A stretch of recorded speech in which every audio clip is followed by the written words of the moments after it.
तो नमस्कार दोस्तों, ना जाने खेसारी टीम को और खेसारी लाल यादव को क्या क्या नहीं बुरा भला लोगों के द्वारा सुनने को मिल रहा था। उसके ही क्लियर आज खेसारी लाल यादव की लाइव आकर पूरा डिटेल्स में बताया कि मेरे टीम को और मेरे को क्यों लोग गलत बोल रहे हैं, ऐसा क्यों बोल रहे हैं कि विवेक सिंह झूठा है, अखिलेश कश्यप झूठा है, विवेक सिंह पैसा लिए है, ऐसे वैसे सब लोग बोल रहे हैं, यूट्यूबर बोल रहे हैं। उसको पूरा क्लियर किया खेसारी लाल यादव आज के लाइव में, देखिए ना।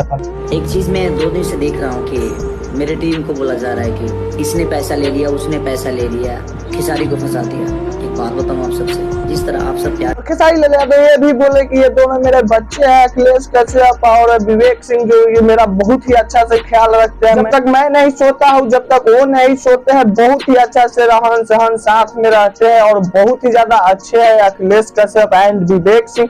और मेरे दोस्त, मैं आप लोगों को बता दूं कि खेसारी लाल यादव एक और दुख की बात बता रहे थे कि आज भोजपुरी इंडस्ट्री में मेरा कोई सपोर्ट नहीं कर रहा है और आपके साथ ऐसा कभी हुआ तो आपका कोई भी सपोर्ट नहीं करेगा, मैं भी नहीं करूंगा सपोर्ट।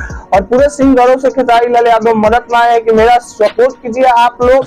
मैं जानता हूं कि आज कोई भी सिंगर, कोई भी गायक, कोई भी एक्टर मेरा साथ नहीं दे रहा है, बट आज मेरे पे आया है, कल आप पे आएगा। खेसारी लाल यादव ये भी बोले हैं कि मैं कुछ दिन से 18 या 12 दिन से मैं सो भी नहीं पा रहा हूँ अच्छा से, और 18 मिनट का लाइव है। खेसारी लाल यादव आए अपने इंस्टाग्राम पर, सब बातें सब कुछ बता रहे थे, क्या क्या खेसारी लाल यादव की क्या हुआ। पूरा डिटेल्स में जाना है तो आप लोग खेसारी लाल यादव का जाकर ये वाला लाइव देख सकते हैं। 18 मिनट का लाइव है। कौन कौन खेसारी लाल यादव का सपोर्ट कर रहे हैं, कौन कौन विरोध कर रहे हैं और कौन कौन खेसारी लाल यादव का ये सब कांड करवा रहे हैं ग्लोबल म्यूजिक जस्टिस से मतलब के साथ मिल के, वो सब खेसारी लाल यादव इस वीडियो में बताया है लाइव के वीडियो में। तो आप लोग जाकर देख सकते हैं और ज्यादा जानकारी आप लोगों को जानना है तो। और आप लोग अपना चैनल को सब्सक्राइब कर दे, वीडियो को लाइक करिए ताकि चैनल बहुत कुछ लेटर अपडेट हर समय हर घड़ी मिलता रहता है। और इतना समय देने के बहुत बहुत धन्यवाद।